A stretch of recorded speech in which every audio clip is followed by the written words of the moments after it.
Hi everyone, it's Ardith, and today I'm here with my favorite kind of video, the one where I take one basic item, in this case a background stamp, and I make a whole bunch of cards.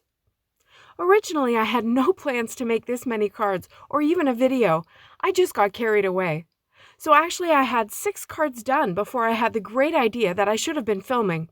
But I have filmed one full card, and I've gone back and redone the key bits of the others so you can get a sense of how I made them all. Let's talk about the background stamp. It's the Quilted Stitches Cling background from a Jillian Vance design. I love geometric backgrounds. They lend themselves to so many different looks, and this one is no different. I started by stamping several panels with black ink. I used my MISTI, which meant that I could restamp more than once if I needed to. And I've already embossed 2 panels with opaque bright white powder and 2 with silver pearl powder, both from Wow Embossing. Silver pearl is a beautiful alternative to white or clear embossing powder. It shows white under ink blending, but with added shimmer, which kicks up the elegance factor. So now I'm actually starting by showing you the final card I made, since it was only at this point that I thought about making a video. You'll see that I've been playing with the idea of turning this grid into different plaid patterns, and this is one of them. My colors are 2 shades of Catherine Pooler red inks, Samba and Rockin' Red, and Twilight for gray. This color combination was inspired by a recent card made by Debbie Hughes. I'll put a link to her video up in the corner. For me, each time I used masking on this background, the trickiest part was keeping track of what to leave exposed and what color was going where. I used post-it tape and strips along the borders and then blended inks into each area. You can see that my red inks have been recently re-inked. They're really nice and juicy, and my Twilight probably needs to be re-inked, so it took me a bit more effort to get the gray coverage down. I also left 1 stripe in the pattern white to keep some brightness on the panel. So here it is. I really like it. It looks pretty Christmassy, but I also think it looks very cozy. So for my sentiment, I cut a stitch circle from white cardstock, and I stamped hugs from Delightful Sentiments, using my MISTI and VersaFine Onyx ink. The white circle kind of got lost on that busy plaid pattern, so I added a black stitch sentiment strip for some added contrast. I popped the sentiment circle up in the middle of the black strip, and then I added the whole thing to a white card base. I use Nina 110-pound cardstock for my bases, so they're really quite sturdy. I love how you can see the colors change where the stripes overlap.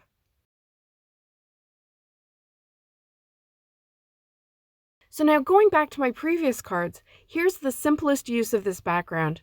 You can see the shimmer of the silver pearl embossing powder, and it's really elegant, so I thought just using it on its own would be perfect as a wedding card. I stacked up the Grande Greetings Love die cut for dimension, and the top one has been embossed with Cloud9 embossing powder, which has a very pretty sparkle. I also created a matching mat for it by embossing just the edges with the same powder, which is also from Wow Embossing.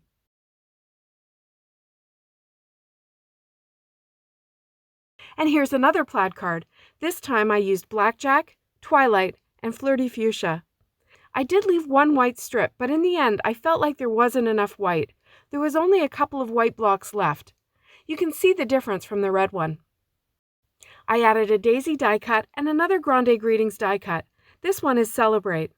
I put the whole thing on a black card base for some drama. The flower center is an enamel dot from my stash. For the next card, I chose a bunch of heathery colors: Stone Blue, Sage, Sweet 16, and Rose Petals. This time I left no white rose, and I got full coverage over the whole panel. I used the Delightful Daisy Junior die to create my focal point, and I layered up the center so that I could get another pop of color. This one has a slate card base, which I think works well with these muted colors. Next, I moved to the panels I had stamped with black ink. Again, I started simple, and I just added some die cuts to finish this one off. The Swirly Vine was actually cut from an embossed panel, so those leaves have the pattern on them as well. I stamped Thank You onto the circle and popped it up with the Ladybug from Delightful Daisy Jr.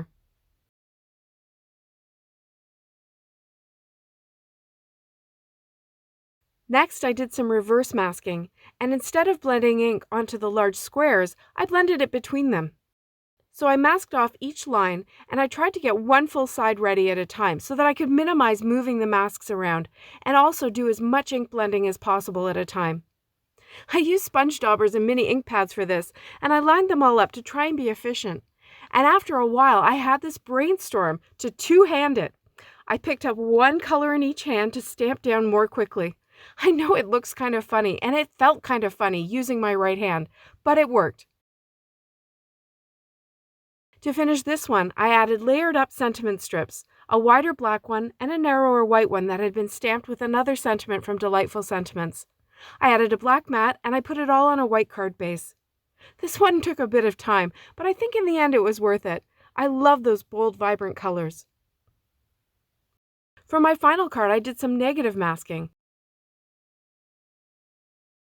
I pressed a Post-it note onto the stamp, and then I used snippy scissors to cut out one of the squares. You could poke your scissors through, but I cut up to it and just made sure that that slit was closed when I blended ink through.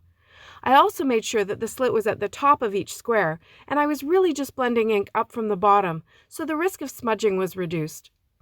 I worked through all the rows in rainbow order, and I only used 2 masks. I changed it when I got to the yellow, so it wouldn't get contaminated. When I trimmed this panel down, I didn't get the pattern centered exactly, so that influenced the placement of my sentiment. I didn't want to draw attention to the fact that I had goofed, so I purposely put it off center. I popped this one onto a white card base, and I think it's my favorite. The ink blending seems to give it a bit of dimension.